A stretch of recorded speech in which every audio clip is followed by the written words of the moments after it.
আসসালামু আলাইকুম গাইস, আবারও না আসলেই নয়, লাইক বাটনে ঠাসতে হয়। নাটোর জেলার গুরুদাসপুর থানার বিয়াঘাট ইউনিয়নে হচ্ছে कौन है ये लोग?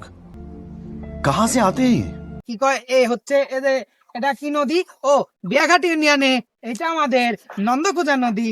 এবং নন্দকুজা নদীতে দেখুন কত শত ও কি কচুরিপানা নাকি ও ফুনি ফুনি বলে নাকি কচুরিপানা বলে, তো আপনারা কমেন্টে বলে না, আমার মনে নাই সঠিক এটা ফুনি না কি বলে। যাই হোক, এপার ওপার দেখুন কোনো ব্রিজ নাই, একে তো ব্রিজ নাই, আবার এই ফুনিগুলো এসে নদীতে জাম সৃষ্টি করতেছে, মাছের খাবারে দাবারে সমস্যা করতেছে, তাদের বাসস্থল, তারা যে আনন্দতে একটু ঘুম পারবে, উল্লাস বিলাস করবে, তার কোনো উপায় নাই।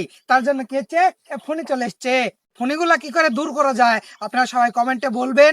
আর সবাই ভালো থাকবেন, সুস্থ থাকবেন, লাইক কমেন্ট শেয়ার করবেন। ধন্যবাদ।